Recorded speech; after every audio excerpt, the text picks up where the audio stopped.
Hello, and welcome to Fast2learn English, the fastest and easiest way to learn spoken English. In just a few minutes, you could be well on your way to learning English 4 times faster than with traditional methods.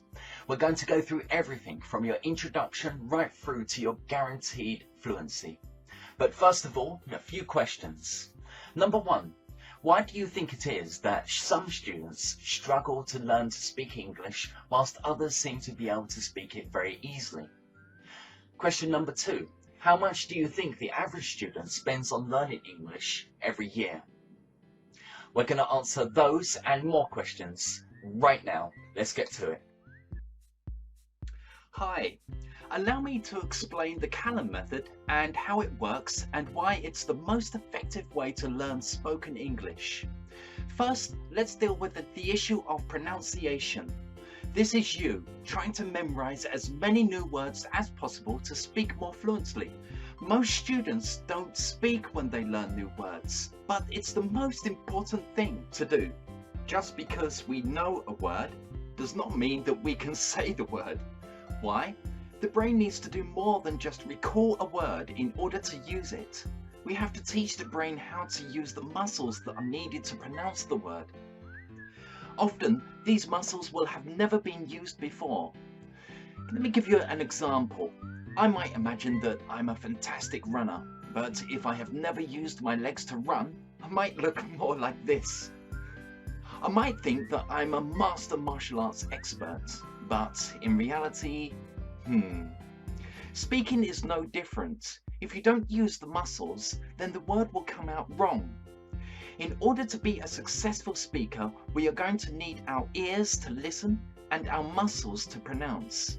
This is why we allow the student to speak 80% of the time in the Callum method. If you're in a school or a class where the teacher is speaking more than you are, then get out and get out fast. Okay, point number 2.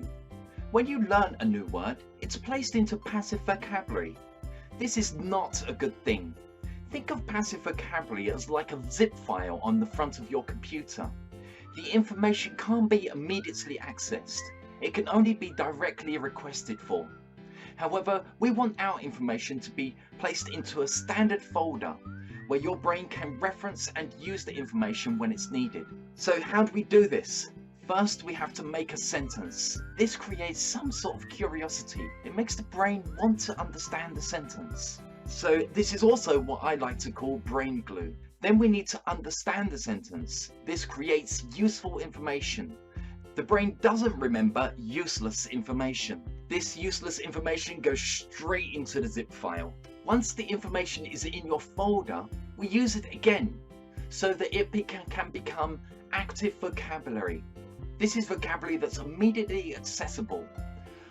All the items that are on your desktop, you just need to quickly click on and they're there. Okay, our next point is a common belief that you must unlearn things. It's a ridiculous belief. You can't unlearn things. You can't unlearn anything. You can't unlearn your accent. You can't unlearn your pronunciation mistakes. You can't unlearn your grammar mistakes. But this is not as bad as it sounds. All we are saying is that we need you to stop trying to unlearn things. If I told you that in order to learn English, you needed to unlearn your native language, you would think I was crazy. Let's try forgetting something now, shall we? So, for example, if I tell you to stop thinking about ice cream, will it work? Let's try. Stop thinking about ice cream. Did it work? The Callum method takes a different approach to this problem. We want you to learn new things so that you can use them instead of the old things that you used to learn to speak. So the first thing we need to do differently is to allow the student to speak most of the time. The second correction is also one of our top priorities. This is actually correction. You need a teacher there in order to correct you. You need to be corrected accurately on grammar, pronunciation, intonation, among other things. Third, we need to repeat the corrected sentence. This is in order for you to get practice in using the correct form in English, and so you get plenty of opportunity to use this new form of speaking rather than the old style of speaking. Fourth, Let's revisit the new sentences so that we can put them into active vocabulary. It's often only when we revisit a sentence later on in our studies that we can actually place it into an active vocabulary in our mind. Fifth, make sure that the students can use the new language that they're learning. Success is easy once you have the right tools. Take a second to imagine how it would feel if you could speak English anywhere, anytime, without preparation. Office meetings would go smoothly, with you expressing your ideas and opinions with no hesitation and gaining the respect you deserve. Presentations being done with confidence and style, getting your message across with precision. Friends. Being able to talk with friends and even making new friends is one of the most important things in life. Imagine being able to freely talk to somebody on any topic. Exams. Imagine walking into an English exam room with the same confidence if the exam was being done in your native language. All this and more is waiting for you when you start studying with us at fast2learn.org.